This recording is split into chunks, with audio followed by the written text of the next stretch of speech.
अस्सलामुअलैकुम, good evening, welcome two रंगन भरी शाम विद मी किरण मीर। कहिड़ा हाल आहिनि तव्हांजा? ठीकु आहियो? ख़ैरियत सां आहियो? ऐं माशाल्लाह माशाल्लाह माशाल्लाह राति खां वठी मज़ेदार बारिश हली रही आहे कराची में। इलाहियुनि एरियाज़ में त ॾाढी मतिलबु तेज़ बरसाति थी आहे, जाइ जाइ ते पाणी बि बीह रहियो आहे। पर हिते DHA फेज़ 2 जे अंदरि कंहिं वक़्तु तेज़ थी वञे, कंहिं वक़्तु घटि थी वञे, पर इहो आहे त नॉन स्टॉप हली रही आहे। राति जो 1 बजे ॾाढी तेज़ बरसाति थी वई, वरी उन खां पोइ वरी थोरो गैप आयो, वरी फजर जे टाइम इलाही तेज़ हुई, वरी जेको आहे सुबुह खां हल्की तेज़ बूंदाबांदी हली रही आहे। केतिरे टाइम खां वठी जेको आहे असां दुआऊं घुरी रहिया हुआसीं त अलाह साईं बरसाति ॾे, पर चवंदा आहिनि त हर हाल में अल्लाह जो शुक्र अदा कजे, इन में बि का अल्लाह जी बहितरी हुई। पर ॻाल्हि इहा आहे त केतिरे टाइम खां वठी जेको आहे प्रिडिक्शन्स हुयूं त बरसाति थींदी, तूफ़ानी बारिशूं थींदियूं, ॿारनि जी पढ़ाई जो बि हर्ज थियो, 15 ॾींहं वधीक ॿारनि खे मोकल मिली। पर हीउ सेप्टेम्बर जो मेन महीनो आहे जंहिंमें बरसातूं शुरू थींदियूं आहिनि।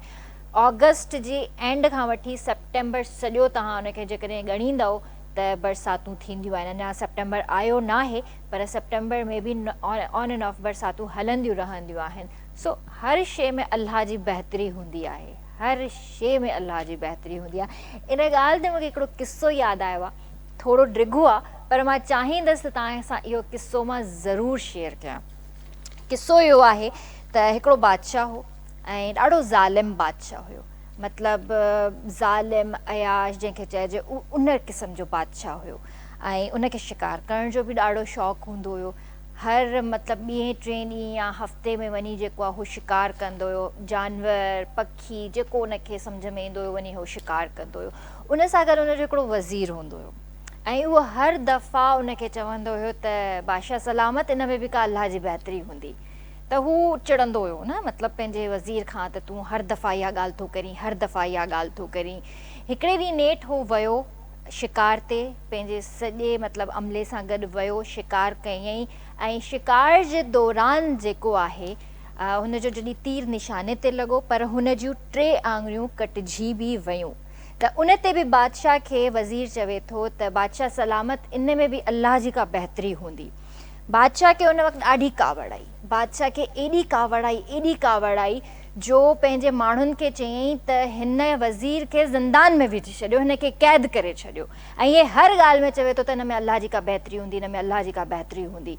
हुन खे ज़िंदान में विझी छॾियनि, हुनखे क़ैद खाने में विझी छॾियनि ऐं काफ़ी टाइम हू क़ैद खाने में रहियो। वरी हिकिड़े ॾींहुं वेठे वेठे बादशाह खे जेको आहे शौक़ु थियो त मां अॼु शिकार ते वेंदमि। शिकार ते वियो, शिकार बि कयईं, पर उहो शिकार कंदे एतिरी हद ताईं परे हलियो वियो जो उते हिकिड़ो कबीलो हुयो जेको जंगलनि जो कबीलो हुयो। उन जंगलनि जे कबीले ताईं वञी पहुतो ऐं हुननि जंगलनि जेको आहे उन बादशाह खे ऐं हुननि सभिनीनि माण्हुनि खे घेरे में वरितो आहे। ऐं उहे आदमखोर जंगली हुया ऐं उन्हनि सभिनीनि माण्हुनि खे हुननि खाई छॾियो सवाइ बादशाह जे, छो त हू जेके आदमखोर जंगली हुया उन्हनि जिन माण्हुनि खे खाधो उहे सही सलामत हुआ। बादशाह जी 3 आङुरियूं कटियलियूं, इन जे करे उन्हनि खे न खाधनि, चयनि त तूं असांजे लाइ हराम आहीं। त बादशाह बची वियो। बादशाह खे इहा ॻाल्हि सम्झ में कोन आई, बादशाह ॾाढो परेशान थी वियो। बादशाह चयो इहो मतिलबु कहिड़े क़िस्म जो अॼु कमु थियो आहे मूंसां। वियो आहे वापसि पंहिंजे महल में, पंहिंजे माण्हुनि खे चयो अथई ज़िंदान मां वज़ीर खे कढी अचो। वज़ीर आयो आहे, वज़ीर खे चयईं त अॼु हीउ किस्सो थियो आहे। वज़ीर चयसि त ॾिठव इन में का बहितरी हुई? चयईं हल ठीकु आहे, इन में का बहितरी हुई, पर तोखे जो मां ज़िंदान में विझो इन में कहिड़ी बहितरी हुई? चयईं बादशाह सलामत, इन में बहितरी इहा हुई जो जेकॾहिं मां बि तव्हां सां गॾु हुजां हा त मां बि अॼु हिननि जो जेको आहे न डिनर ठही वञा। त इहा हूंदी आहे अल्लाह में हिकिड़ी उमेद। एतिरी ड्रिघी ॻाल्हि करण जो मक़सदु सिर्फ़ु ऐं सिर्फ़ु सम्झाइणी हुई त अल्लाह जी हर शइ में भलाई हूंदी आहे ऐं उहा शइ असां कोन सम्झंदा आहियूं। हर वक़्तु अल्लाह जो शुक्र अदा कंदा कयो, अल्लाह जी हर रहमत ते शुक्र अदा कंदा कयो। ऐं जेको कमु नथो थिए न उन ते अल्लाह खे उन ॻाल्हि खे अल्लाह ते छॾे ॾियो ऐं इन उमेद सां छॾियो त हिकु न हिकु ॾींहुं इहा शइ थींदी, पर बहितर तरीक़े सां थींदी। ऐं जेकॾहिं हींअर नथी थिए त हिन में अल्लाह साईं जी का बहितरी हूंदी। सो इहो हिकिड़ो नंढिड़ो किस्सो हुयो जेको मां कल्ह पढ़ियो बि हुयो ऐं मां कल्ह ॿुधो बि, मूंखे ॾाढो सुठो लॻो ऐं मां चयो त इहो किस्सो मां तव्हां सां ज़रूरु शेयर कंदसि। छो नंढियूं नंढियूं कुझु अहिड़ियूं शयूं हूंदियूं आहिनि जेके इंसान खे ॾाढो क्लिक कंदियूं आहिनि ऐं इंसानु सोचींदो आहे त पंहिंजे व्यूवर्स ताईं, पंहिंजी टीम ताईं इहा ॻाल्हि ज़रूरु पहुचाइजे। सो पंहिंजे प्रोग्राम जो असां आगाज़ करे चुका आहियूं ऐं असां सां गॾु अॼु जेके गेस्ट मौजूदु आहिनि, परवेज़ इक़बाल अराई साहबु आहिनि, CEO अल शरीफ़ फाउंडेशन आहिनि ऐं उन खां अलावा असां सां गॾु असांजो प्यारो भाउ ऐं तव्हां सभिनीनि जो बि लाडलो ऐं तव्हां सभिनीनि जो बि फेवरेट यासिर समो असां सां गॾु मौजूदु आहे, जेको सिंगर बि आहे, म्यूज़िक कंपोज़र बि आहे। उनखे भली कार कंदासीं। अस्सलाम वालेकुम, कीअं आहियो भाउ? ठीकु ठाक अल्हम्दुलिल्लाह। तव्हां कीअं आहियो? ठीकु आहियो? अल्हम्दुलिल्लाह, शुक्र अल्हम्दुलिल्लाह, बिल्कुलु ठीकु ठाक। बारिश इंजॉय कयो पिया? तमामु घणी बारिशनि जो मज़ो पिया वठूं। हाणे बि रस्ते में अचो, सॼा कपिड़ा आला थी विया, वरी हीट थी वियासीं। न बरसाति सुठी आहे, तमामु अल्लाह साईं जी प्यारी रहमत आहे। ऐं हिन बरसाति में त माना एतिरो चइजे ज़रूरु, जीअं पहिरियां गर्मियूं हुयूं, हाणे गर्मी न आहिनि, हाणे असांजे लाइ जन्नती हवा थी लॻे पई। न शुक्र कजे ऐं बसि इहो आहे त रहमत ज़हमत न थिए ऐं अल्लाह खां इहा ई दुआ घुरिजे त जिथे जिथे भी बरसात थिए, रहमत वारी बरसात थिए। अस्सलाम वालेकुम सर। वालेकुम सलाम। कैसे हैं आप? ठीक हैं? खैरियत से हैं? अल्हम्दुलिल्लाह। सर, जैसे अल शरीफ फाउंडेशन के आप CEO हैं, तो मुझे ज़रा बताइए कि ये फाउंडेशन कब से स्टार्ट हुआ और कैसे स्टार्ट हुआ? सबसे पहले आपका और आपके चैनल का शुक्रिया, जिन्होंने हमें मदद किया और कुछ कहने का मौका दिया। देखिए, अल शरीफ फाउंडेशन का मिशन इंसानियत की खिदमत करने की कोशिश है और ये हम अरसा 9 साल से 2015 में हमने ये अदारा रजिस्टर किया था। उसके बाद हमने काम शुरू किया और एक एम्बुलेंस से काम स्टार्ट किया था। अभी अल्हम्दुलिल्लाह कसीर तादाद गाड़ियों की मौजूद है, जो कराची से खैबर तक तमाम ऑपरेशन देख रही हैं। कोई एक्सीडेंट हो या कोई किसी की डेथ बॉडी हो या कोई पैरामेडिकल स्टाफ के साथ किसी पेशेंट को दूसरे सिटी में मूव करना हो, ये सारे मामला अल्हम्दुलिल्लाह अल शरीफ फाउंडेशन हेल्पलाइन 1027 पे देख रहा है। सही। और इसके साथ साथ हमारे ज़िंदगी के दीगर शोबा जात हैं। मकसद हमारा किसी भी शोबे में दुनिया लोग, हमारी माएँ बहनें बेटियाँ परेशान हैं, उनकी हेल्प की कोशिश करें। जैसे हमारा शोबा स्किल्ड प्रोग्राम है, वोकेशनल सेंटर हैं, जो हमारी बच्चियाँ, हमारी माएँ, हमारी बहनें बेटियाँ घरों में बैठी हैं, उनके पास काम नहीं है, स्किल नहीं है, तो उनको हम कोशिश करते हैं सिलाई, कढ़ाई, ब्यूटिशन के हवाले से 15-16 कोर्सेज़ हैं, वो कोर्सेज सिखाएँ, फिर उनको काम की उनकी तरतीब बनाएं ताकि वो उनका जो मांगने वाला हाथ है वो देने वाला हाथ बन जाए। सही। तो उसके तहत हम ओवरऑल पूरे पाकिस्तान में कराची से बाहर भी, कराची में भी हर यूसी लेवल पे कोशिश कर रहे हैं कि एक सेंटर हम कैम्प करें। जो हमारी बच्चियां वो हमसे रब्ता कर रही हैं, हम उनके करीबी घर के नज़दीक उनको वहाँ एडमिशन दे रहे हैं और उनकी जो ट्रेनिंग प्रॉपर तरीके से हो रही है और ट्रेनिंग के बाद वो जो भी जिस काम में भी आगे जा रही हैं, चाहे वो सिलाई है, चाहे वो कढ़ाई है, चाहे ब्यूटिशन का कोई मामलात हैं, तो उसी में उसको आगे मूव कर रहे हैं। और उसके साथ साथ जो बच्चियाँ आगे निकलना चाहती हैं, तो उसके साथ हमारी एग्ज़िबिशंस लग रही होती हैं ओवरऑल पूरे पाकिस्तान में। हम उन तक उनकी रसाई करते हैं ताकि वो अपनी बनाई हुई प्रोडक्ट को वहाँ जाके अच्छे दामों में बेच सकें। तो फिर जो बच्चियाँ उससे भी आगे जाती हैं, तो उनको हम आउट ऑफ कंट्री यानी मुल्क से बाहर जो एग्जीबिशन लग रही होती हैं, तो उन तक रसाई देते हैं। उसके लिए हमारा प्रॉपर एक सिस्टम बना हुआ है, हमारा एक लेडीज़ यूथ सेल काम कर रहा है, ताकि जो ख़वातीन कहती हैं कि हमारी रसाई बाहर तक नहीं हो रही, हमारी चीज़ हम तैयार कर रही हैं, उसके पूरे पैसे नहीं मिल रहे, तो हमारा मकसद उनको उसकी ट्रेनिंग देना, उसकी चीज़ को जो उसकी आलमी मंडी है, जो जहाँ सही उसकी कीमत मिल रही है, वहाँ तक पहुँचाना और उसमें ख़ुद एतमादी पैदा करना, ताकि बगैर किसी की हेल्प के वो अपने घर के सारे मामला को माशाल्लाह माशाल्लाह। अच्छा, सबसे पहले आपने जो काम स्टार्ट किया था वो एम्बुलेंसेस का था? जी अल्हम्दुलिल्लाह, सबसे पहले एम्बुलेंस से काम स्टार्ट किया। हमने बहुत जगह से ट्रैवलिंग के दौरान एक्सीडेंट देखे, जो साल में समझता हूँ 10 मिनट की ड्राइव पे अगर उनको ट्रेन हेल्प मिल जाती तो शायद उनकी ज़िंदगी बच जाती। अगर 10 मिनट लेट हो गया, क्योंकि एक्सीडेंट के दौरान ज़्यादा टाइम नहीं होता, ख़ास तौर पे जो दिमाग की चोट होती है तो वो तो उसमें बहुत टाइम शार्ट होता है। तो कोशिश होती है, कहते हैं ना, किसी ने एक इंसान की जान बचाई, उसने इंसानियत की जान बचाई। बेशक। हमारा काम सिर्फ कोशिश करना है, बाकी मामला अल्लाह पे हैं। हम नहीं ये कहते कि हम हज़ारों लोगों की ज़िंदगी बचा रहे हैं, लेकिन हम अपने हिस्से का काम कर रहे हैं।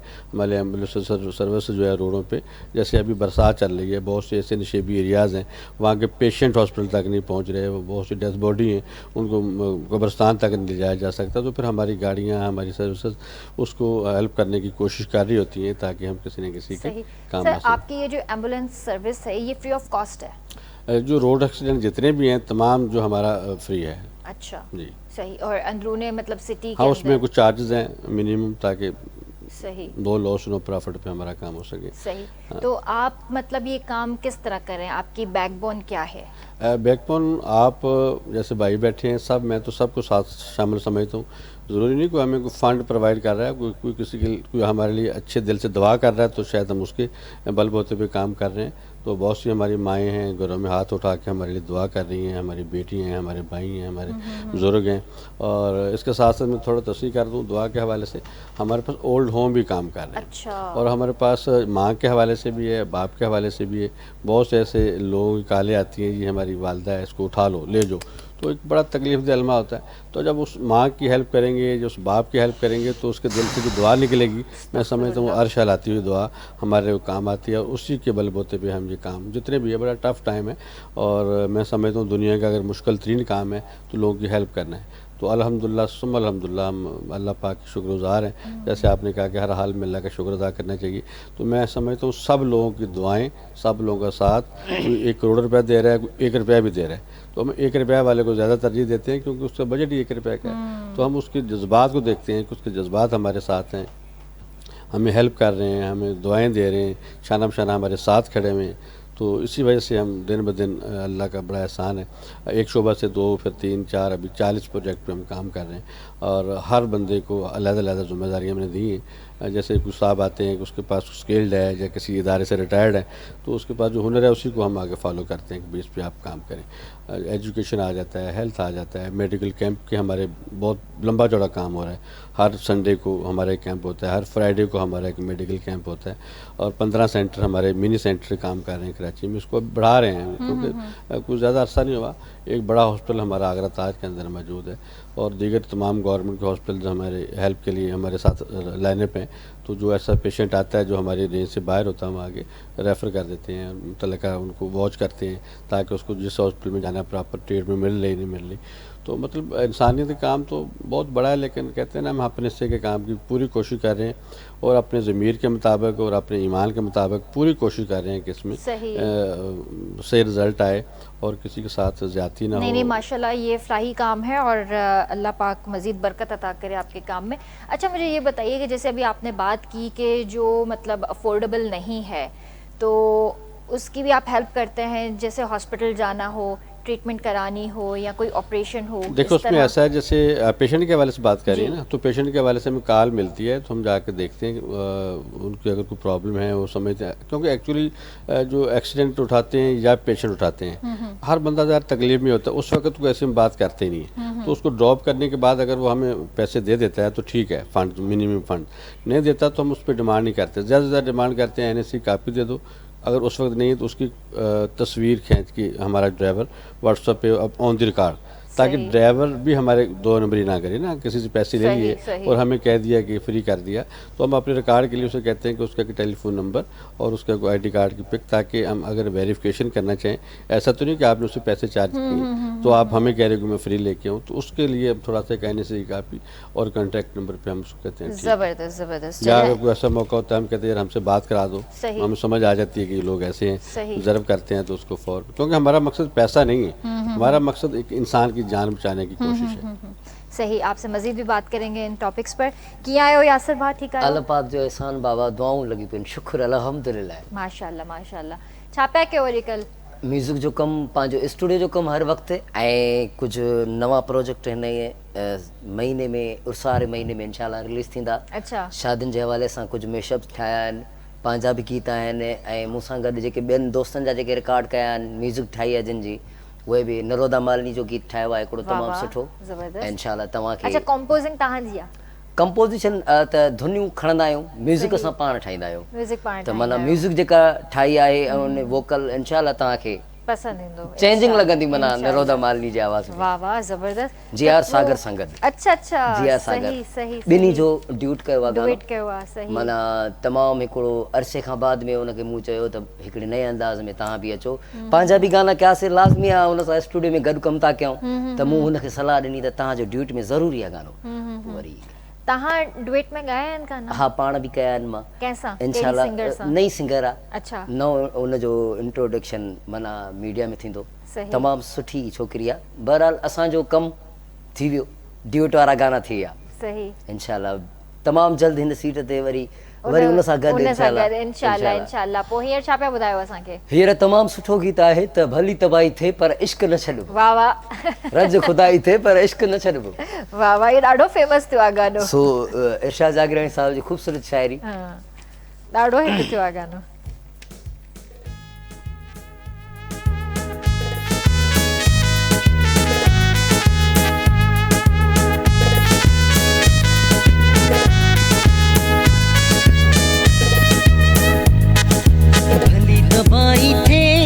पर इश्क न छॾिबो, भली दबाई थे पर इश्क न छॾिबो, इश्क न छॾिबो, प्यार न छॾिबो, यार न छॾिबो पंहिंजो, रंज खुदाई थे पर इश्क न छॾिबो, भली दबाई थे पर इश्क न छॾिबो।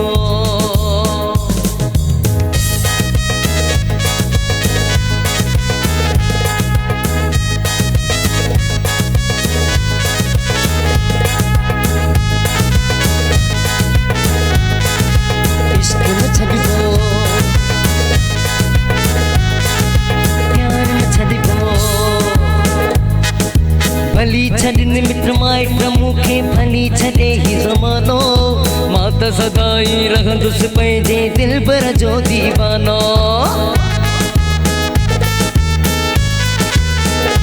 ओ भली छॾिन, भली छॾिन, हाँ भली छॾिन मिट माइट मूंखे, भली छॾे ही ज़मानो, मां त सदाई रहंदुसि पंहिंजे दिलबर जो दीवानो, दिलबर जो दीवानो, हाँ दिलबर जो दीवानो, दिलबर जो दीवानो, रंज खुदाई थे पर इश्क न छॾिबो, भली दबाई थे पर इश्क न छॾिबो, इश्क न छॾिबो, प्यार न छॾिबो, यार न छॾिबो पंहिंजो, रंज खुदाई थे पर इश्क न छॾिबो, भली दबाई थे पर इश्क न छॾिबो।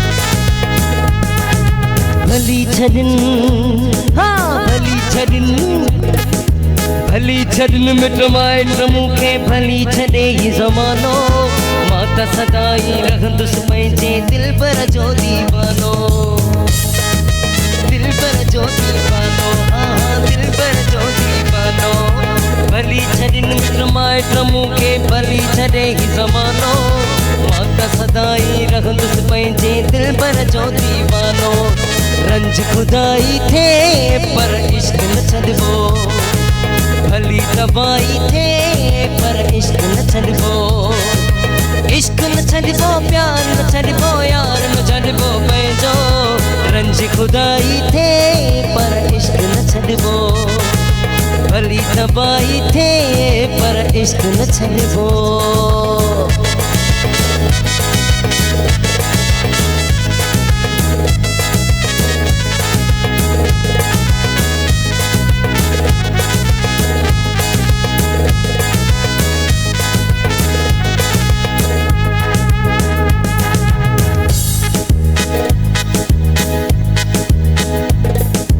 भली मिलन मूंखे सूर ही सदमा, भली मिलन ही मंज़ूर सदमा भली मिलन मूंखे सूर ही सदमा भली मिलन मूंखे सूर ही सदमा खेरो आहे जागिराणी इरशाद कदे भी खत्म न करनी आहे कुर्ब कहानी आहे कुर्ब कहानी हाँ हाँ आहे कुर्ब कहानी भली तबाही थे पर इश्क न छॾबो इश्क न छॾबो भली जुदाई थे पर इश्क न छॾबो इश्क न छॾबो प्यार न छॾबो यार न छॾबो पंहिंजो रंज खुदाई थे पर इश्क न छॾबो भली तबाही थे पर इश्क न छॾबो भली तबाही थे पर इश्क न छॾबो इश्क न छॾबो इश्क न छॾबो इश्क न छॾबो इश्क न छॾबो इश्क न छॾबो इश्क न छॾबो वाह वाह वाह वाह वाह बेहतरीन। अॼु ज़िंदगी में पहिरियों दफ़ो इहो सॼो गानो मां ॿुधो आहे सिर्फ़ु टिकटॉक्स ते ई मां ॾिठो हाँ आहे टिकटॉक ते मशहूर गीत आहे ॾाढो मशहूरु फेमस तमामु ट्रेंडिंग में सुठो पियो थो हले त उन ते मां रुगो टिकटॉक ई ॾिठा आहिनि त जेको आहे उन वक़्तु थोरो थोरो बसि इहे शुरू ठाहियो वारा- तव्हां बि वीडियो न न मां कोन ठाहियो आहे अच्छा टिकटॉक ते तव्हां ॿुधो ॾिठो आहे तमामु सुठो मशहूरु गीत हुयो हा ऐं सिलेक्शन मूं चयो त थोरो चेंज करे ॻायो माहौल खे हा, हा। सदाई ॾुख ॻायो आहे न न न न ॾुखनि खां जेको आहे परे ई बसि रहिजे ॾाढे उहे ई परे रहिजे। ज़िंदगी में डिप्रेशन उहे टेंशन घणा घटि जो वरी इहे गाना ॿुधी वेतर टेंशन कजे सो थोरो चेंज बि रहे अॼु बरसाति जो बि मौसम आहे ऐं बरसाति मौसम जो बि बि सुठो ख़ूबसूरत आहे गीत आहे हा उहो बि तव्हांखे ॿुधायूं था सुठा सुठा गीत हा इंशाअल्लाह हा इंशाअल्लाह इंशाअल्लाह मौसम सां गॾु माण्हू मज़ो वठंदा ऐं मां नाज़रिन खे इहो चवंदुसि त ही प्रोग्राम मुंहिंजी पसंदि जो प्रोग्राम आहे हा हिते मां जॾहिं बि ईंदो आहियां त माना मां पंहिंजे हिसाब सां ॻाईंदो आहियां पोइ हा मूंखे सुठो ॻाइणो पवंदो आहे। ईअं ई महसूसु थींदो आहे जॾहिं तव्हां काॾे वञो तव्हांजी सुठी उते अंडरस्टैंडिंग हुजे त ईअं ई लॻंदो आहे त पंहिंजे घर में ई वेठा आहियूं बिल्कुलु असां बिल्कुलु ईअं ई आहे यही लगंदो आहे। तो सर ये बताइए कि आप माशाल्लाह जैसे मेडिकल कैंप भी चल रहा है आपका डिफरेंट डिफरेंट जगहों पर तो वो कराची की हद तक है या कराची से बाहर भी है? पूरा पाकिस्तान पूरा पाकिस्तान है। आपके चैनल के तरफ से जो भी सामने आवाज़ सुन रहे हैं कहीं भी कैंपिंग चाहें वो हमारे हेल्पलाइन पे या हमारी वेबसाइट पे रब्ता करें और इंशाल्लाह हम उनको कैंप देंगे और उनको मज़ा आएगा। और हमारा मकसद देखिए नज़दीक या गली मोहल्ले में कैंप करना नहीं है, हम चाह रहे हैं वहाँ काम किया जाए जहाँ उसकी नीड है, ज़रूरत है।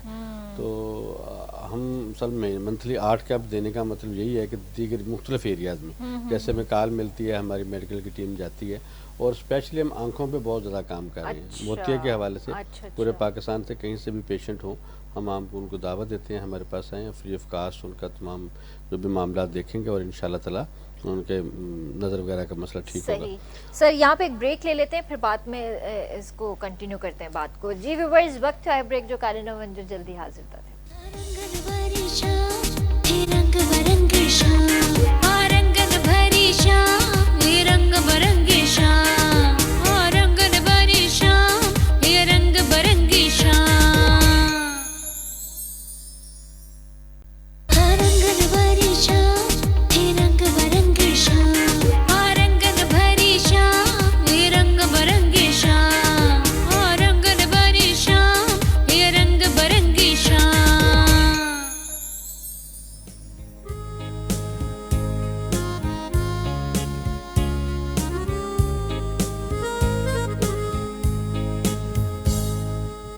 वेलकम बैक व्यूअर्स, फिर तव्हांखे भलीकार कंदासीं रंगन भरी शाम में। अच्छा, असां सां गॾु CEO आहिनि अल शरीफ फाउंडेशन जा परवेज़ इक़बाल आराई साहब। सो मां तव्हांखे ॿुधाइणु चाहींदसि त इन्हनि जी जेके दीगर जेके शाखूं आहिनि इन जूं लाहौर में बि आहिनि, फैसलाबाद में बि आहिनि, टंडोल अयार में बि आहिनि, जामशुरो में बि आहे, Harappa, Sahiwal, Mirpur Khas, Matli, Tando Mohammad Khan, Okara, Surjani town, Gaddafi town, Korangi town, Shah Latif town, इन्हनि जाइनि ते हिननि जी ब्रांचिस आहिनि। सो अॻिते बि ॻाल्हायूं था ऐं जंहिं क़िस्म जी बि तव्हांखे नीड थिए थी त तव्हां इन्हनि खे कॉन्टैक्ट भी करे सघो था।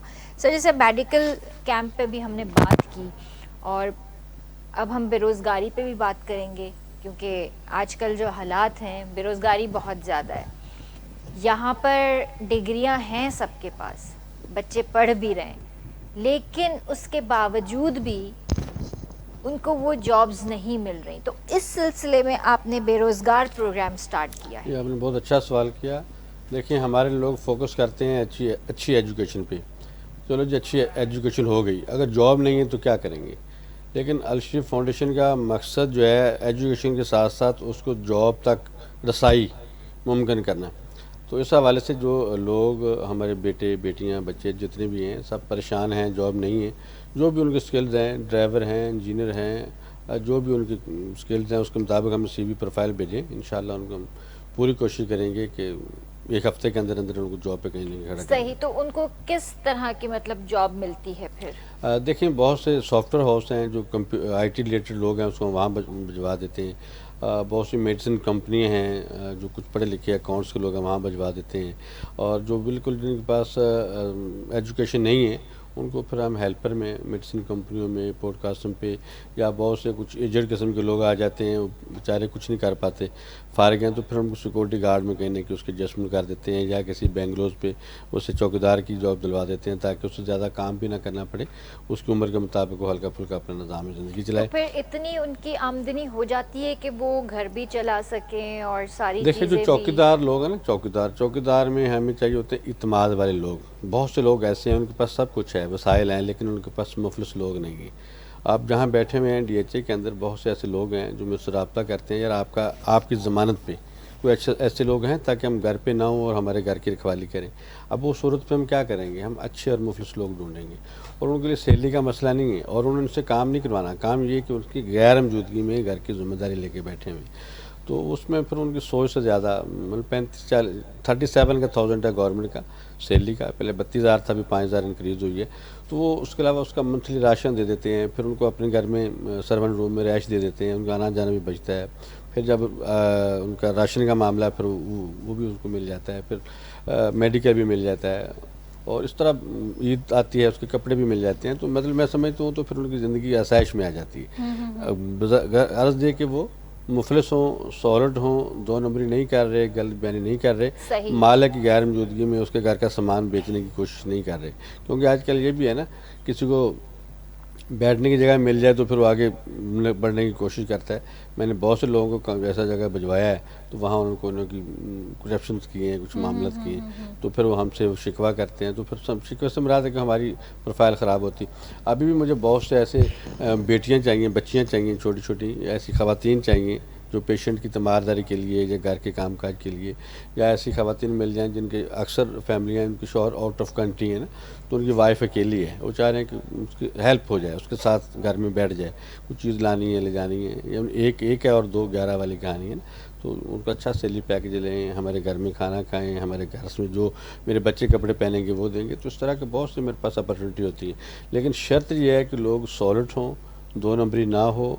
ऐसा नहीं कि वो जब मालकिन घर से बाहर गई है तो सामान पैक करके वो अपने रुफू चक्कर हो गया, ऐसा। लेकिन सर वो तो बात आपकी मैं समझ गई कि मालिक अगर अच्छा हो और आप जिसको प्रोवाइड कर रहे हैं वहाँ पर वो भी अच्छा हो, लेकिन अगर जो बंदा आप भेज रहे हैं वो अच्छा और मालिक अच्छा ना निकले तो फिर क्या करेंगे? हाँ नहीं, उसकी फिर भी जिम्मेदारी हमारी है। हम कहते हैं हमें कॉल करो, उससे अब उलझना नहीं है, बात ख़राब नहीं करिए, आप हमें कॉल करो, हम उसको टेलीफोन करते हैं, पूछते हैं, तो मसले का निकल। मतलब आप लोग बैक हैंड पे होते हैं? अल्हम्दुलिल्लाह, हमारा जो भी काम है हम जान नहीं छुड़ाते, ठीक होता है ना, रेफ़र करके जान नहीं, ऐसा नहीं, हम उसको पाए तकमील तक पहुँचाते हैं, उसे फॉलो करते हैं। इसी हवाले से जैसे हम एक मैरिज ब्यूरो का हमारा शोबा है, 600 बच्चियाँ जो हैं अपने अपने घरों में हम भेज चुके हैं, और भेज नहीं चुके बल्कि उनको फॉलो भी कर रहे हैं। अच्छा। उनके मामला ज़िंदगी में वो हमसे राब्ते में, कोई घर में तकलीफ़ होती है, और बहुत सी बेटियां ऐसी हैं जिसकी मैं बात भी करवा सकता हूँ, कोई ऐसी प्रॉब्लम होती है तो कहते हैं हम फ़ोन मिलाएं भाई को, तो भाई को थानेदार नहीं लगा हुआ, लेकिन एक बात ही काफ़ी एतबार होता है। हाँ, एतबार ही काफ़ी। तो अल्हम्दुलिल्लाह मैं कहता हूँ अपनी माँ से, भाई से, किसी से शेयर करने की ज़रूरत नहीं, क्योंकि आजकल रिश्ते बहुत ख़राब हो रहे हैं। माँ को कॉल की, भाई ने उठाया, वो नया जो खून है वो गर्म है, वो फ़ौरन अपने बहनोई को गालियाँ निकालते हैं, उसके गले जाके पड़ जाते हैं, तो फिर घर बनते नहीं हैं, घर खराब होते हैं। बिगड़ते तो हम चाहते हैं कोई भी ऐसा मामला 2 मिनट का गुस्सा है उसको बर्दाश्त करो, बर्दाश्त नहीं होता हमसे रब्ता करो, हम उसको टैकल करेंगे, बस बात को ख़राबी की तरफ नहीं लेके जाना। सही। और अल्हम्दुलिल्लाह हमारी एक मुसालसी कमेटी है, उसमें बहुत से ऐसे डाइवोर्स के मामला कोर्ट से हम वापस लेके हैं, ला के हमने सुलह कराई है, आज अपने घरों में बच्चियाँ रह रही, क्योंकि इस वक्त थोड़ी सी नापरसी समझ लें, थोड़ा सा गुस्सा समझ लें, थोड़ी बर्दाश्त की कमी समझ लें, इस वक्त डाइवोर्स का रुझान बहुत ज़्यादा है सर। डाइवोर्स से ज़्यादा मेरा ख्याल है खुला का रेशो बहुत ज़्यादा है। खुला का रेशो बहुत ज़्यादा है। तो अब बात क्या है कि सिर्फ थोड़ी सी बर्दाश्त है, बर्दाश्त हम नहीं कर पाते, फ़ौरन बात को आगे कॉपी करते हैं। वालिदा को आपको क्या लगता है कि इसमें ज़्यादा गलती किसकी होती है, औरत की होती है, मर्द की होती है? सबसे पहले गलती मोबाइल फ़ोन की है, क्योंकि मैं तो कहता हूँ 2-3 साल शादी के अवाइल में नहीं होना चाहिए, मेरा जो अपना एक्सपीरियंस है, क्योंकि घर में 2-4 दफ़ा लड़ाई भी होगी, सुलह भी होगी। लड़ाई तो आपने बता दी, एंटी बात तो अपनी माँ को बता दी या बाप को बता दीजिए, भाई को। अगर उसके बाद आपके शौहर ने आपसे अच्छा रवैया किया है तो वो भी बताओ, लेकिन ऐसा नहीं होता। वो चीज़ें बढ़ती रहती हैं, फिर माँ भी तंग आके अपने बच्चों को कहती है। बच्चे तो फिर आजकल के तो हैपर इतने होते हैं कि वो तो बर्दाश्त का लफ्ज़ उसमें है ही नहीं ना, तो जाके मरने मराने में पड़ जाते हैं। तो हमारे बुजुर्ग कहते हैं जो बेटी देनी पड़ती है तो बेटी की रिस्पेक्ट बाद में करो, पहले अपने दामाद होने वाले दामाद जब बहनों की इज्जत करो, उसको इज्जत दोगे तो आपकी बेटी को ऑटोमेटिक इज्जत मिल जाएगी। हमारा सिस्टम तो हमारा अलमिया थोड़ा सा उल्ट चल रहा है। तो बात जॉब की हो रही थी, तो हमें जितने भी लोग हैं अल्हम्दुलिल्लाह, मतलब कोई भी ऐसे लोग आप पे रेफ़र करें और इंशाल्लाह रिज़ल्ट उसका आपको खुद बताएंगे। अच्छा, कोई अगर इस तरह बच्चा हो जैसे अपनी ग्रेजुएशन भी कर रहा हो और उसको जॉब की भी नीड हो, फिर उसको आप किस तरह सेटल करते हैं? उसका देखा जाता है कि उसके पास टाइम कितना है। जॉब सुबह कर सकता है, शाम में कर सकता है, रात में कर सकता है, तो फिर उसकी सेटिंग करवा देते हैं, क्योंकि अक्सर कराची के जो होटल्स हैं वो रात का उनका काम है। तो दिन को अपनी एजुकेशन हासिल करें, रात को उनका 12-1 बजे तक काम करें, तो आपको इतने पैसे मिल जाते हैं कि आपको किसी से मांगने की ज़रूरत नहीं है। तो अगर आपको शाम में कहीं आप जैसे बाहर के जो कॉल सेंटर हैं आउट ऑफ कंट्री पे, वो ज़्यादा रात को काम है, आप वहाँ काम करें, सुबह में आप कर लें, तो हम ऐसी मैनेजमेंट कर लेते हैं, क्योंकि सिस्टम तो चल ही रहा है ना, कि सुबह काम हो रहा है, कि शाम में हो रहा है, कि रात हो रहा है, तो ऐसी तरतीब बना लेते हैं। सही, ज़बरदस्त। अच्छा यासिर भाउ, मूंखे हिकिड़ी ॻाल्हि यादि आई आहे जी। मां तव्हांजो हिकिड़ो इंटरव्यू ॾिठो हुयो, हाँ, ऐं उन में तव्हां हिकिड़ी ॻाल्हि कई हुई त मूंसां कोई नाराज़ आहे। केरु नाराज़ हुयो ऐं छो नाराज़ हुयो? बसि हाणे मां एतिरो ज़रूरु चवंदुसि त नालो नथो खणी सघिजे। हाणे उन इंटरव्यू खां पोइ कसम खयो आहे नालो न आहे खणो। अच्छा। अलाह साईं हर कंहिंखे हलाए थो, कोई कंहिंजे सहारे नथो रुके। जेकॾहिं ॾिसो तव्हां कंहिंजे लाइ बुरो कंदो न, तव्हां सां बुरो थींदो, तव्हांखे कॾहिं बि मंज़िल नथी मिली सघे। नियत साफ़ आहे न, साफ़ सुथरा वेठा आहियूं स्टेज ते, असां बि उन ई सीट ते वेठा आहियूं। अलाह उन्हनि खे ख़ुशि रखे, कंहिंखां नाराज़गी न आहे असांजी, सभिनी खे बश के छॾियो आहे। भली जुदाई थिए, भली तबाही थिए, इश्क़ न छॾींदासीं ॻाइण जो। सही। पंहिंजे घर जो ई हुयो, मुंहिंजो वॾो आहे मुंहिंजो बाबा इरफान समो, उन जी नाराज़गी मूंखां, मां चैनल ते उन खां माफ़ी वरिती, हुनजो ग़लति इशू थियो आहे ॾाढो, त माना तव्हां टीवीअ ते ग़लति ॻाल्हायो आहे। मां ग़लति नथो ॻाल्हाए सघां कंहिंजे लाइ बि। एतिरो ज़रूरु चयो आहे त ज़िंदगी में मां केतिरो बि उन सां गॾु रहियुमि, केतिरो बि उन जे अॻियां झुकियुमि, छा बि हुयुमि, कुझु बि हुयुमि, उनजो फ़र्ज़ु हुयो त हिकिड़ो या ॿ गाना मुंहिंजा पंहिंजे हथ सां ठाहे करे मूंखे कंहिं जॻह ते पहुचाया। पर उन कुझु हिकिड़ो अहिड़ो कमेंट ॻाल्हायो हो जंहिंजे करे मूं 4 चकर उनजी स्टूडियो ते हाज़ुरी भरी। जॾहिं 5 चकर आयो त पोइ मूं पंहिंजो पाण खे ज़मीर मुंहिंजी इजाज़त न ॾिनी। मूं चयो जॾहिं अलाह आहे त ॻाल्हि ख़तमु थी वई, हर कंहिंखे अलाह तो इज़त ॾिए न। सो अलाह ख़ुशि रखे सभिनी खे, आबाद अलाह से सभिनीनि खे ख़ुशि रखे। ऐं मतिलबु इहे त मां चवंदी आहियां त तव्हांजी ज़िंदगी में लाहा चाढ़ा ईंदा आहिनि इलाही ज़िंदगी में। मूं ज़िंदगी तकलीफ़ूं ॾिसो, कोई सालनि जो साल नथो जागी सघे रातिनि जो। तव्हां 5-6 साल जागंदो रातिनि जा रातियूं। मूं उहा महिनत कई आहे, मूं उहा महिनत कई आहे। मूंखे निंड हराम आहे, मूंखे निंड न हूंदी, छाजे करे त मुंहिंजो इश्क़ हुन सां एॾो आहे जो हू नथो सम्झी सघे हिन ॻाल्हि खे। न मां छा कयां हुनखे, पोइ चई छॾियो आहे त अलाह ख़ुशि रखे तव्हांखे बि असांखे बि। बाक़ी जेके माण्हू विच वारा, जेके माण्हू, कुझु माण्हुनि अहिड़ा कमेंट ॾिना मूंखे, उन हेठां अहिड़ा ग़लति घटिया कमेंट ॾियाराया वञनि था मूंखे, माना अहिड़ा घटिया कमेंट ॾियाराया वञनि था त ही आहे मां ही कमु आहे मुंहिंजो, मां नशो कंदो आहियां या मां हे कंदो आहियां, मां कुझु बि न कंदो आहियां। मूं पंहिंजो पाण खे दौंसू ॾेई करे ख़तमु कयो हो ज़िंदगी में। माना ॾिसो तव्हांखे जो स्टेट तव्हांजो हक़ु आहे, तव्हांजी जॻह आहे, इहो तव्हांजो हक़ु आहे। इन तां तव्हांखे मां धिको ॾियां, तव्हांजी दिलि तां छा गुज़रंदो? मां वराए धिको ॾींदमि। असां बि ईअं ई कयो आहे, असां धिको नथा ॾेई सघूं। असां आया, असां मौजूदु आहियूं हुते, बसि तकलीफ़ूं ज़िंदगीअ जूं ख़तमु करे छॾियूंसीं। सुठी ॻाल्हि आहे। मां ॾिसो, मां हिकिड़ी शइ जी क़ाइल आहियां, अगरि ज़िंदगी में तव्हां वटि कंहिं बि क़िस्म जी आज़माइश अचे थी न, उन ते सब्र कयो। सब्र भलो आहे न, सब्र कयो, उन ते तव्हां ॻाल्हायो न।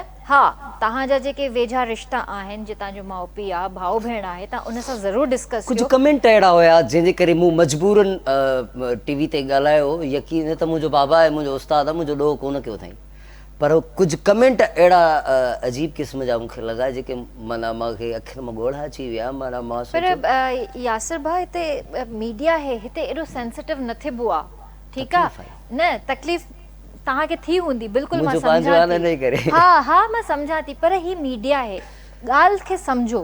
हे मीडिया आहे, हिते तव्हांखे हिकिड़े दफ़े में गारियूं मिलंदियूं, ॿिए दफ़े में तव्हांखे मोहबत मिलंदी, ठीकु आहे? त ही जेको सिलसिलो आहे न मीडिया जो, ही चक्कर ॾाढो ख़राबु आहे। हिते तव्हांखे मज़बूत थियणो पवंदो, इन शइ खे तव्हांखे बर्दाश्त करणी पवंदी। बर्दाश्त कयो आहे ऐं इंशाअल्लाह इन शइ खे दिमाग़ ते हावी न कयो।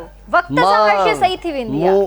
मूं पंहिंजे जॾहिं ॾिसो न, टैलेंट इंसान में हूंदो आहे जेको अॻिते वठी वेंदो। मां तव्हांखे हिकिड़ी ॻाल्हि थी ॿुधायां, मुंहिंजी ज़िंदगी जो अगरि मूंखां कोई पुछे त ज़िंदगी जो बेकार में बेकार प्रोजेक्ट तो कहिड़ो कयो हूंदो, मां हल्फिया चवंदी आहियां। मां KTN ते 20 डेज़ कयो हो माड़ी, असलम भुट्टो जो डायरेक्शन हुई ऐं रहमतुल्लाह मानियोटी जो लिखियलु हुयो माड़ी।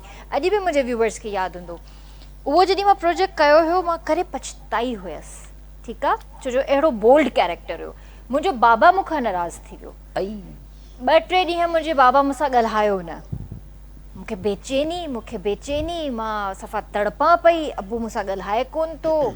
मां त वरी बि सम्झी वेंदी आहे त कमु आहे, ठीकु आहे। अबू मूंसां नाराज़ थी वियो, मुंहिंजी राति ॾींहं जी निंड हराम, मुंहिंजो खाधो पीतो हराम थी वियो।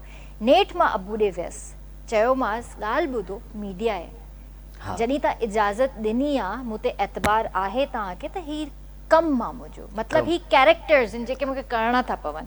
मां तव्हांजी फीलिंग बि सम्झां थी, पर सॉरी, अॻिते मां ख़्यालु कंदमि। उहो ॾींहुं अॼोको ॾींहुं मां वरी अहिड़ो को कैरेक्टर न कयो पंहिंजी ज़िंदगी में। ऐं मूंखे इन ॻाल्हि ते एतबार हुयो त ठीकु आहे, मुंहिंजी ॻाल्हि ॿुधण खां पोइ मुंहिंजो बाबा मूंसां सही थी वेंदो। उन ई वक़्तु सही थी वियो। त इहा ॻाल्हि ॿुधाइण जो मक़सदु इहो आहे त तव्हांजो प्यारो जेकॾहिं सम्झी थो वञे त ॾाढी सुठी ॻाल्हि आहे, जेकॾहिं नथो सम्झे त उनखे वक़्तु ॾियो। वक़्तु ॾिनो आहे, वक़्त सां हर शइ सही थी। ऐं अॼु तव्हांखे मां हिकिड़ी क्लियर ॻाल्हि थो ॿुधायां त पंहिंजे पाण में अलाह पाक एतिरी हिमत ॾिनी आहे त कमु करे सघां थो मां। हर इंसान करे थो, हर माण्हू पंहिंजी मर्ज़ी सां उथे थो, वेहे थो, खाए थो, पीए थो। सो हाणे असां बि पंहिंजी मर्ज़ी सां खाऊं पीऊं था, उथूं वेहूं था। माशाअल्लाह, अल्लाह साईं अञा तव्हांजे रोज़गार में बरकत अता करे। पोइ इन ॻाल्हि ते छा था ॿुधायो असांखे? तमामु सुठो गीत आहे त वञ न परे मूंखां हथड़ो छॾाए। वाह वाह, मुंहिंजो फेवरेट सॉन्ग उस्ताद गुलाम शबीर समो साहब जी तमामु सुठो ॻायल गीत आहे, मूंखे वणंदो आहे ॾाढो इहो गानो। बिस्मिल्लाह।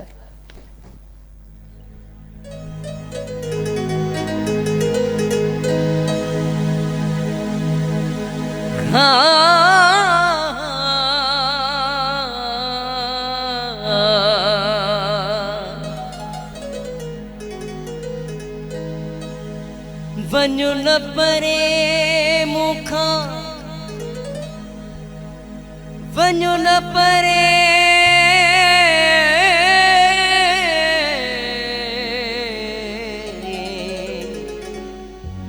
मूंखां जानी हथड़ो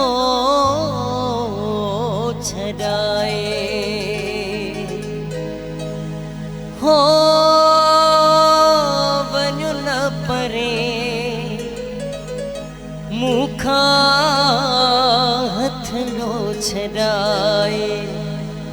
कर न जुदाई मुंहिंजी दिलड़ी फसाए।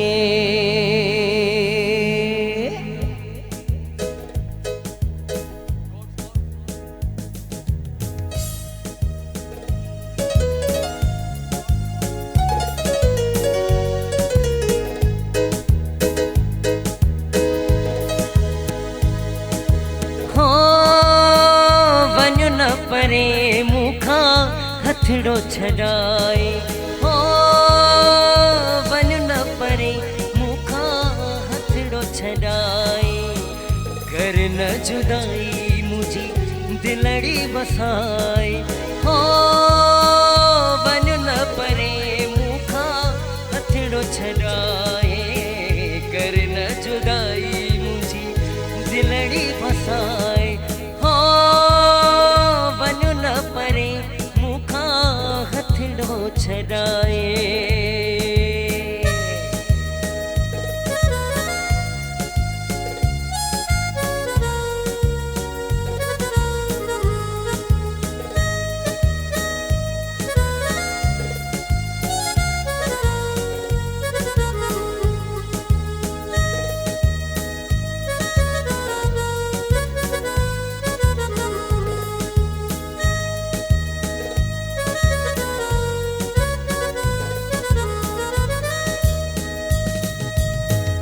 दिल में भजन थियूं अॼु छरनायूं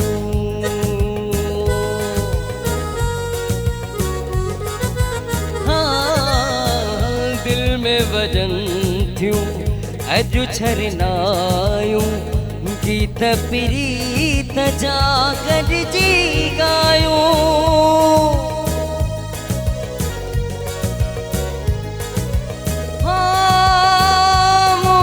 अख में तू जो जायूं दूर नथी पंहिंजी दिलड़ी फसाए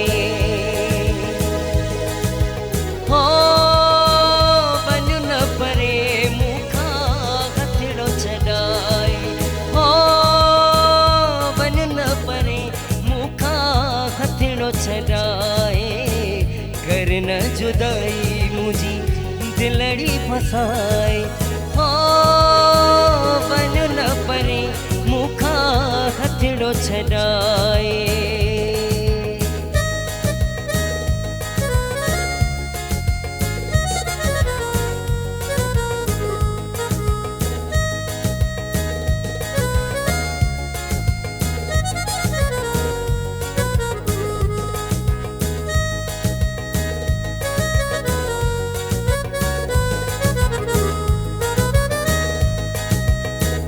दिल जी सदा तोखे वञणु न ॾींदी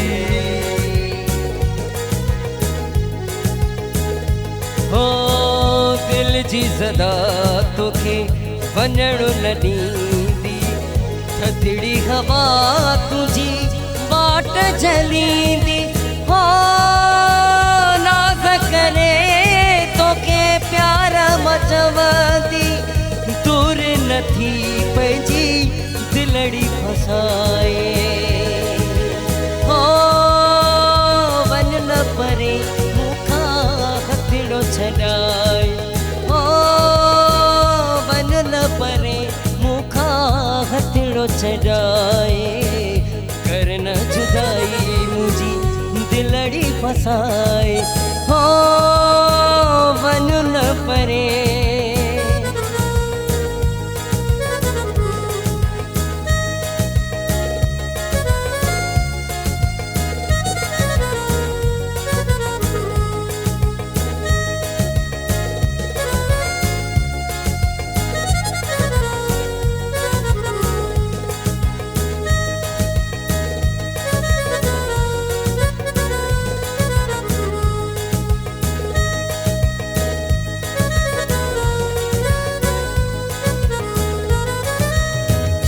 दिल जो गुलशन तोई सजायो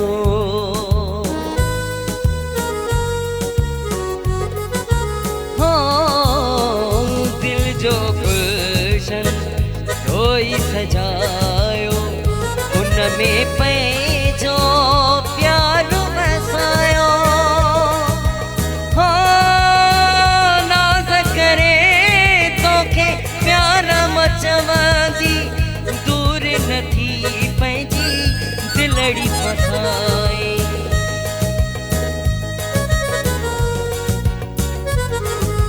हो वन न परे मुखा हथड़ो छड़ाए हो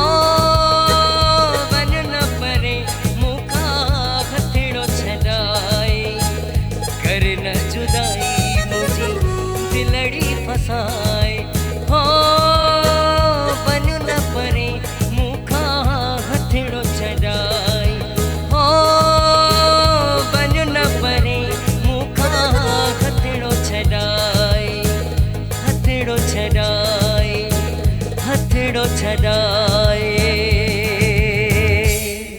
वाह जी वाह, ज़बरदस्त, बेहतरीन बेहतरीन। हाँ Thank you. माशाल्लाह, आवाज़ बहुत अच्छी। पर इहो त ॿुधायो तव्हांजो इहो त सॼो रग ज़ाहिर पियो थिए न, मूंखे त अलाए डपु पियो थिए ॾाढो तव्हांखे असल ॾिसी। में जॾहिं सुरीलो आर्टिस्ट हूंदो आहे न, उनखे मूं अक्सर ॾिठो अच्छा, यानी आहे। अपने मुंह में या मिठू?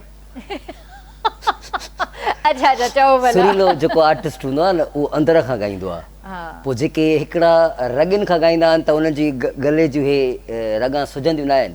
असां अंदरूं था ॻायूं सॼो, माना अंदरूं जेका बि एनर्जी आहे, ताक़त, उहा माना सॼी हिन आवाज़ खे लॻायूं था, तॾहिं आवाज़ भरम ॾिए थो माशाल्लाह माशाल्लाह, ऐं ज़बरदस्त। मज़ो ॾींदो आहे आवाज़। माशाल्लाह माशाल्लाह। हिते वठंदासीं ब्रेक ऐं जल्दी हाज़िर था थियूं। रंग बरंगी शाम, रंगन भरी शाम, ये रंग बरंगी शाम, रंगन भरी शाम, ये रंग बरंगी शाम, रंगन भरी शाम, ये रंग बरंगी शाम, रंगन भरी शाम, ये रंग बरंगी शाम, रंगन भरी शाम, ये रंग बरंगी शाम।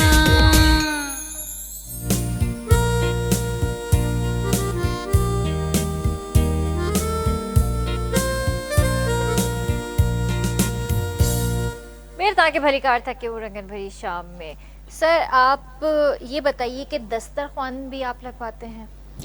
जी अल्हम्दुलिल्लाह, हजूर पाक सल्लल्लाहु अलैहि वसल्लम की रवायत को मद्देनज़र रखते हुए कि मेहमान नवाजी की जाए और साहिल का ख्याल किया जाए, उसको मद्देनज़र रखते हुए अपने डोनर हजरात के तावन से दस्तरखान पे काम कर रहे हैं।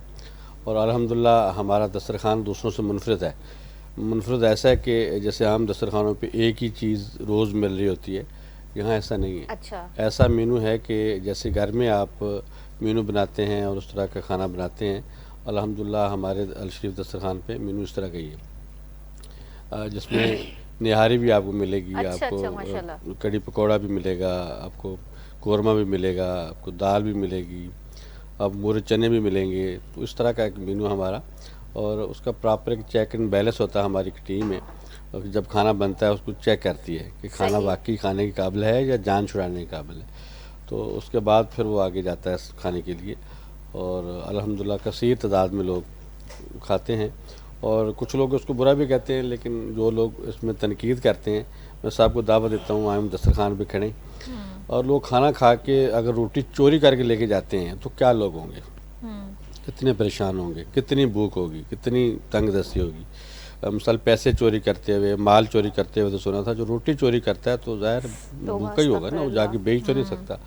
तो इस तरह का मामला है। और उसमें 3 हमारी कैटेगरी हैं, लेडीज़ का अलहदा है, फिर बच्चों का, जेंट्स का।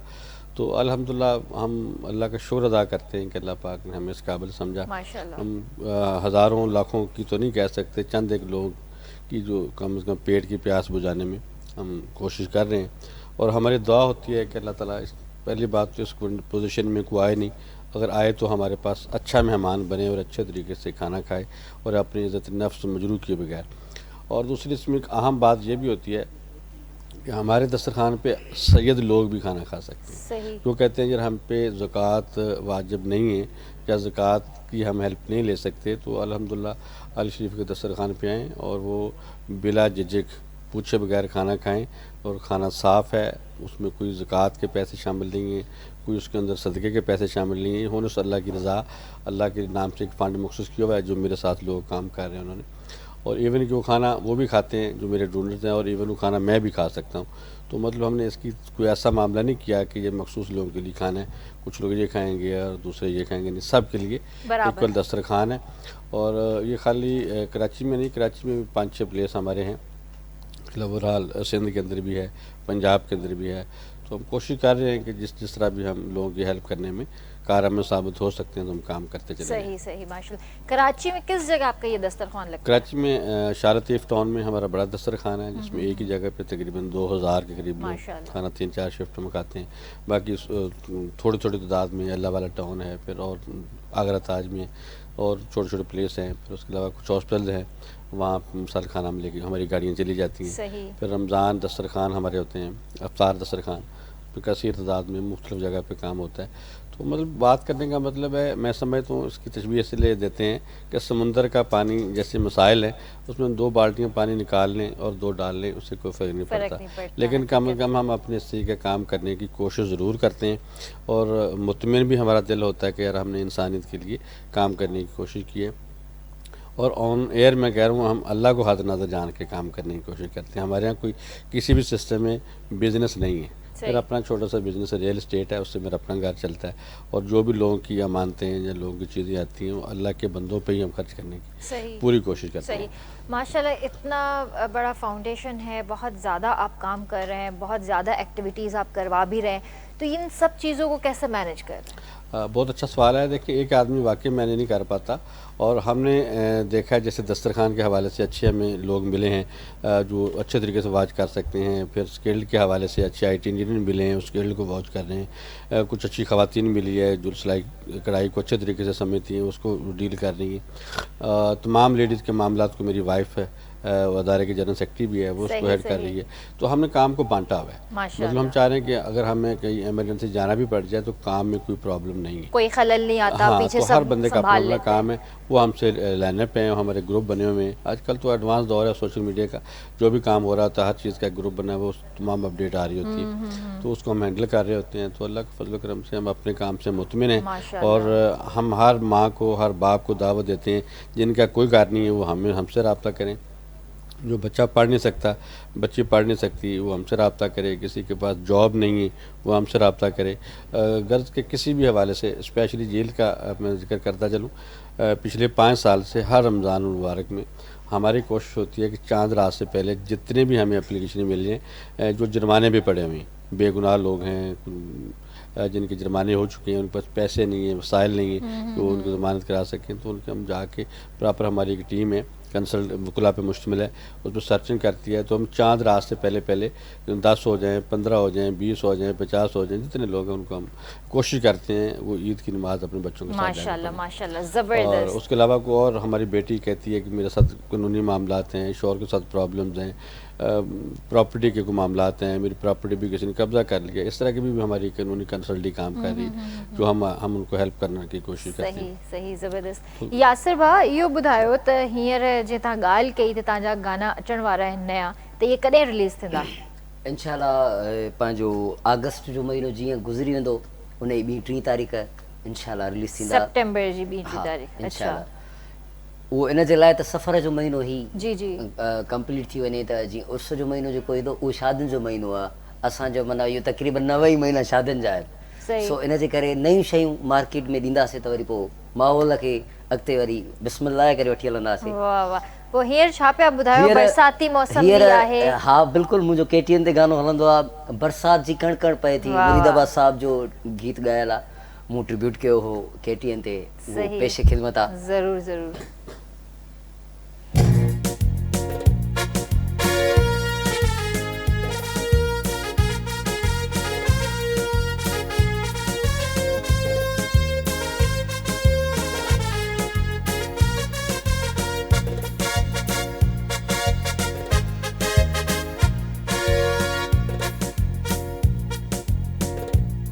बरसात जी कण कण पई थी,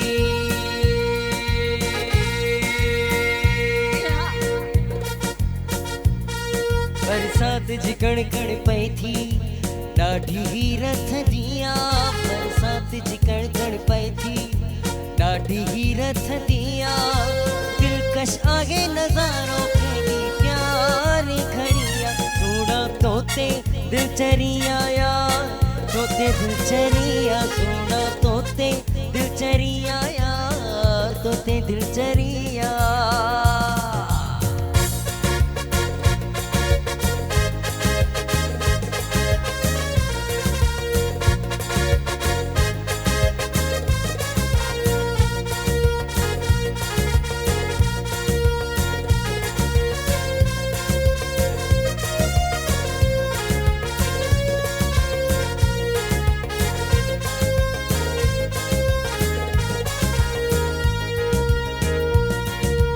तन ते पई जो मिठड़ी कोयल जी लतिया, जिया जीअं जो वधी वई तुंहिंजी तन मन जी तातिया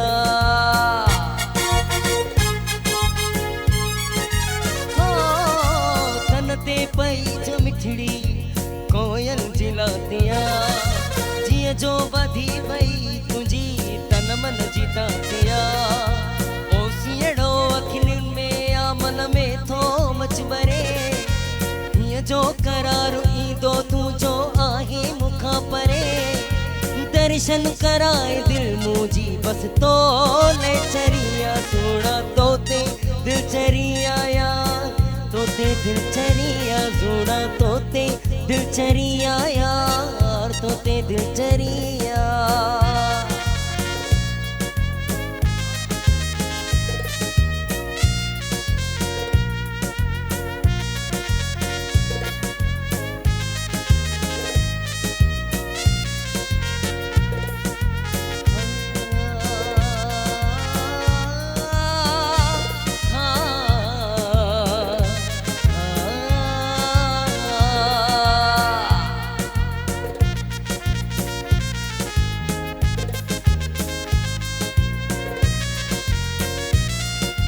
रहमत जो मींहुं वसे थो मींहं जो मज़ो वठूं बरसात जे बहाने हिक ॿिए खे वेही ॾिसूं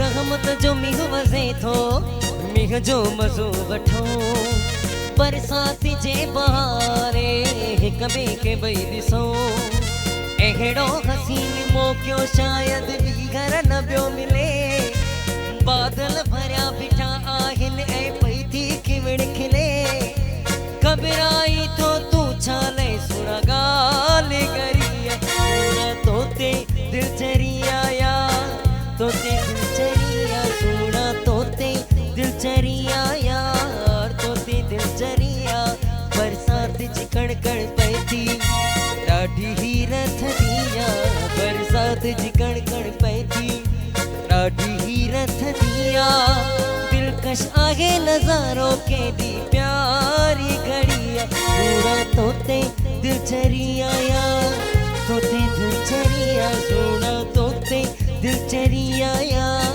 तोते दिल चरिया सोणा तोते दिल चरिया यार तोते दिल चरिया सोणा तोते दिल चरिया यार तोते दिल चरिया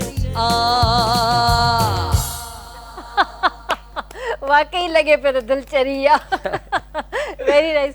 अच्छा मूंखे इहो ॿुधायो त इहे धुनूं ज़ाहिर कॉपी पेस्टेड हाँ कापी हाँ पर थोरो रंग पंहिंजो ॾींदा हाँ थोड़ो पंहिंजो रंग आहे पर धुन त उहा ई आहे धुन कापी आहे इंडियन धुन आहे ऐं उन खां बाद में असांजे सीनियर आर्टिस्ट उस्ताद मुरीद अब्बास मरहूम साहब अहिड़ो ॻायो जो माना हुन जे आवाज़ जहिड़ो कोई बि न आवाज़ थियो आहे अॼु ॾींहं ताईं सही छो त हुनजो ॻाइणु अजीब ऐं हिकिड़ो वॾो आवाज़ हुयो हू साउंड खां बग़ैर ॻाईंदो हो अच्छा साउंड खां बग़ैर सो हुनजी ॻाइल शइ कोशिशि हुई मुंहिंजी सही तव्हांजा 2-3 सॉन्ग्स अहिड़ा आहिनि जेके तव्हां मतिलबु उन्हनि उर्दू धुनुनि ते हाँ कॉपी कयूं कापी आहिनि तुंहिंजी सभ सां खिल खिला हाँ तुंहिंजी यारीअ खां भो थो थिए कराची जी राणी आहे चाल नवाबी इहे माना काफ़ी अहिड़ा गीत आहिनि जेके अच्छा मुंहिंजा तव्हांखे छा लॻंदो आहे त माण्हू ओरिजिनल खे छॾे पोइ इन्हनि खे ॿुधंदा आहिनि पसंदि कंदा हा आहिनि अॼुकल्ह हलनि ई इहे धुनियूं थियूं ॾिसो असांजो मुमताज़ मौलवी साहब एतिरा फोक गीत फोक धुनियूं तव्हां केतिरियूं बि ॻायो न उहे वॾा आर्टिस्ट जेके आहिनि असांजा सीनियर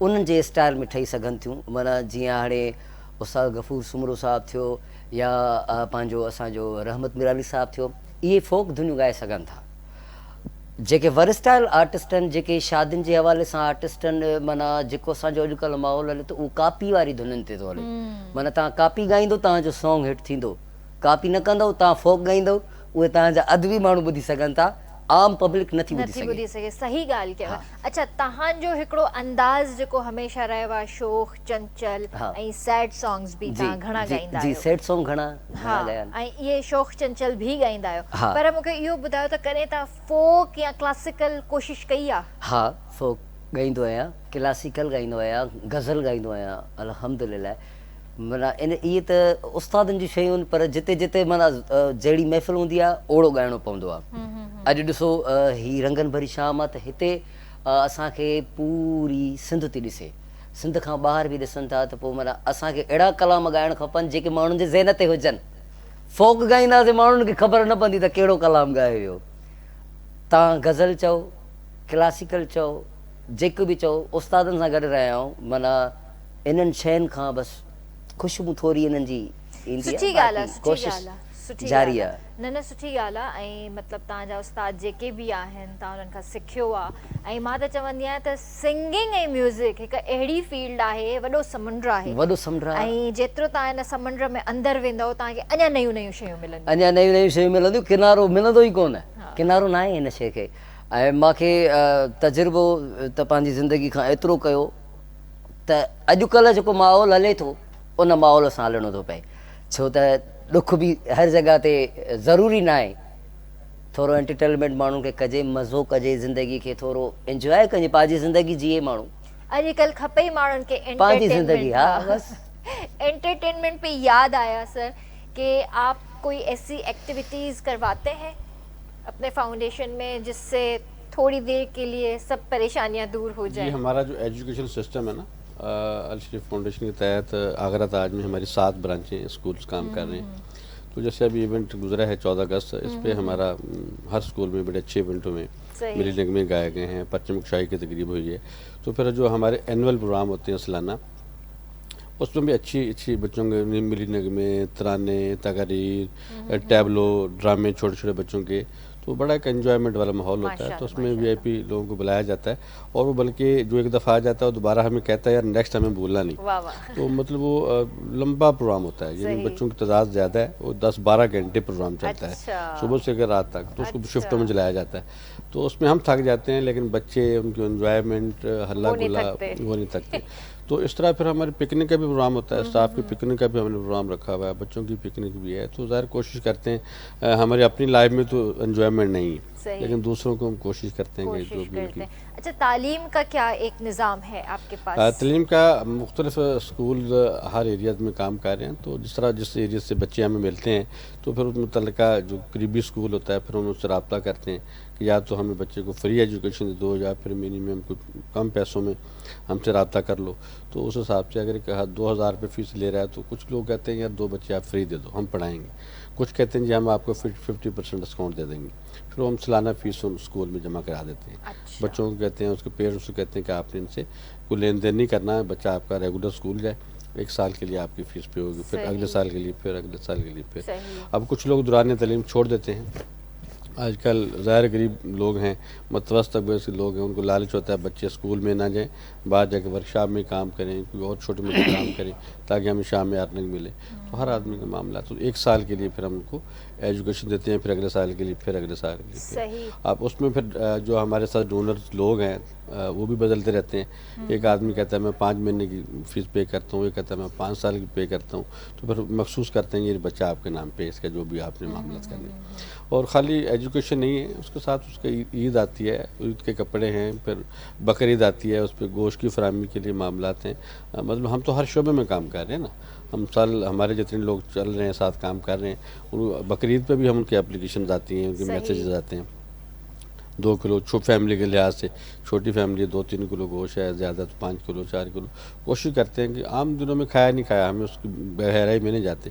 कम से कम एक त्यौहार है, ईद है, तो उसमें ये ना कहें कि हमें कुछ मिला नहीं, छोटी छोटी खुशियाँ देने की कोशिश करते हैं। स्कूल हमारे हैं, 14 अगस्त के हवाले से अभी 6 सितंबर आने वाला है, इसमें हमारे इवेंट्स हो रहे होते हैं। तो स्कूलों में जाते हैं, बच्चों को बैजेस देते हैं, टीचर्स को देते हैं, छोटे फ्लैग देते हैं, उनको मैसेज देते हैं कि आज के दिन खाली हल्ला गुल्ला नहीं, क्योंकि आजकल तो मैं समझाऊँ कि बच्चों में वो एक बाजी से आए में बजाए और लोगों को परेशान किया।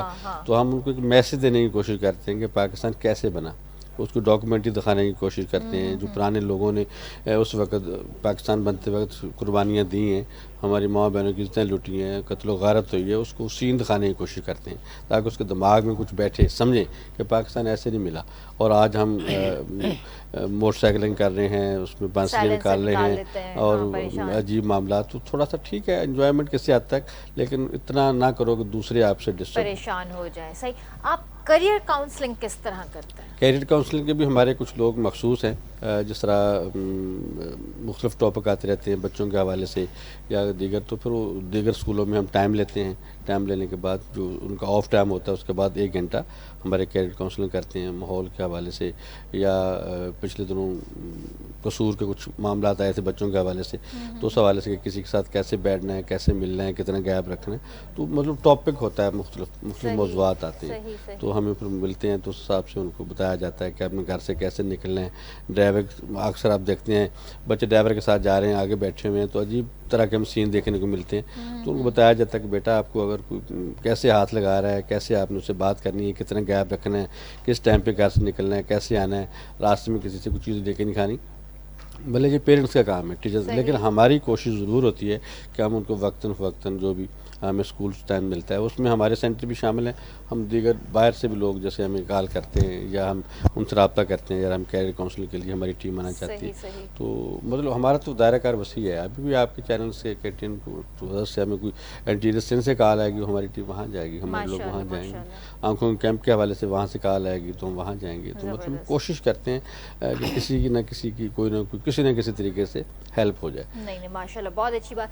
क्लास आपसे सवाल करना चाहूँगी कि आप जैसे शादियां करवा रहे हैं तो बच्चियों का जहेज़ भी आप अरेंज करते हैं?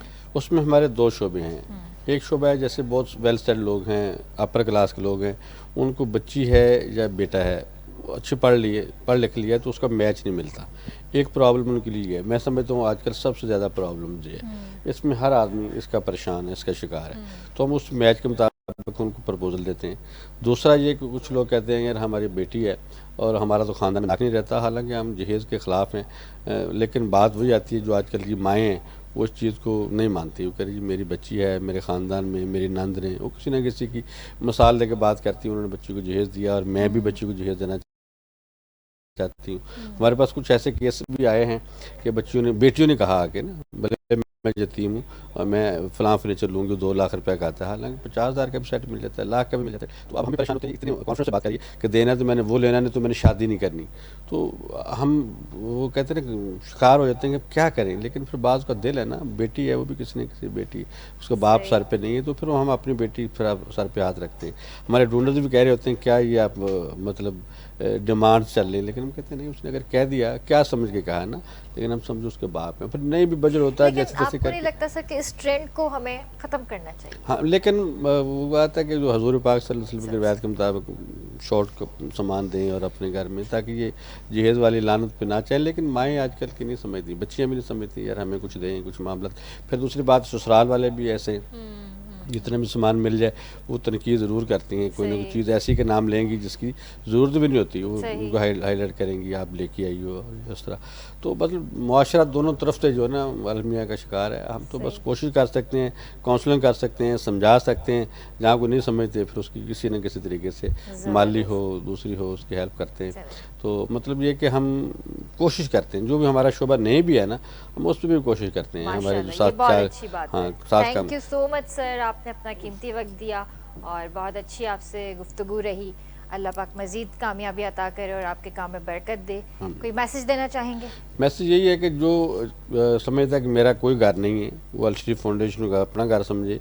जो इसके साथ जुड़ना चाहता है वो ये नहीं कि हमें डोनेशन के लिए आ जाए, वो हमें अच्छी मशवरे के लिए आ जाए, अच्छी गाइडलाइन देने के लिए आ जाए, हमारे साथ काम करें, क्योंकि अल शरीफ फाउंडेशन का दायरा कार वसी है।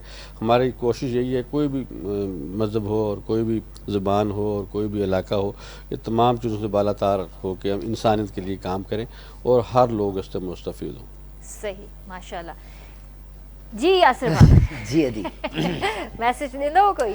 मैसेज इहो ई ॾींदुसि मां त कंहिंजे लाइ बुरो न कयो ऐं हमेशह कंहिंजे लाइ छा न कयो? कंहिंजे लाइ बुरो न कयो, अच्छा, सही। कंहिंजे लाइ कबर न खोटियो, सही। कंहिंखे ग़लति कमेंट न ॾियो ऐं जेकॾहिं कोई सच थो ॻाल्हाए त उहो ॿुधणु ज़रूरु सम्झो ऐं उनखे बर्दाश्त कयो। व्यूअर्स खे था ॾियो? व्यूअर्स खे, अच्छा, व्यूअर्स खे त नियत साफ़ मंज़िल आसान आहे। बेशक बेशक। ऐं वेंदे वेंदे तव्हांखां मैशअप बि ॿुधंदासीं, इलाही टाइम थियो आहे तव्हांखां मैशअप न आहे ॿुधो। बिल्कुलु ॿुधायां थो मैशअप तव्हांखे। ज़बरदस्त जी। व्यूअर्स, आई होप त तव्हांखे प्रोग्राम पसंदि आयो हूंदो। इंशाल्लाह ज़िंदगी रही तव्हां सां सुभाणे मुलाक़ात कंदासीं। तेसीं ताईं तव्हां पंहिंजो ऐं पंहिंजे प्यारनि जो तमामु घणो ख़्यालु रखिजो।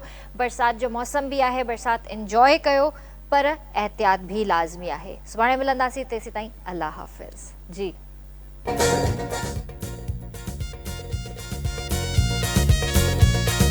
हेलो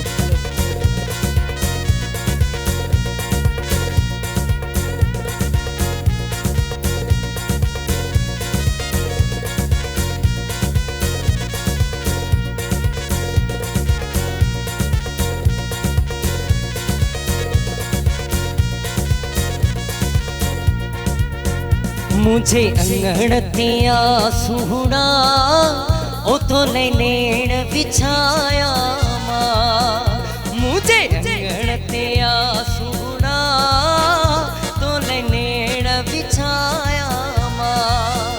बई बाहु से राद्यू दई, बई बाहु से राद्यू दई, तुखे निंडड़ी कराया मां। मुझे अंगण तिया सुहना ओ तो नैण बिछाया मां।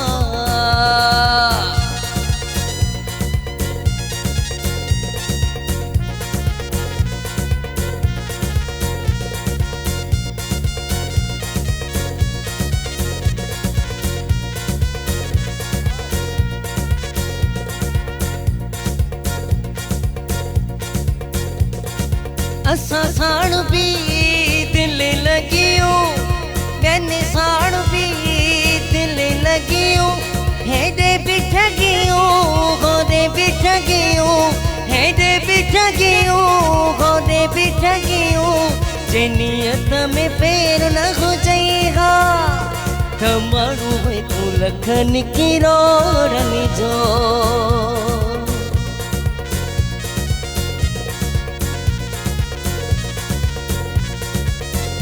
मुझा गुलाब जा गुल तोते गुल छटाया, तोते गुल छटाया। मुझा राबेल जा गुल तोते गुल छटाया, तोते गुल छटाया। को तो ले खुशन जी माँ से जस सजाया, ला तो ले खुशन जी माँ से जस सजाया।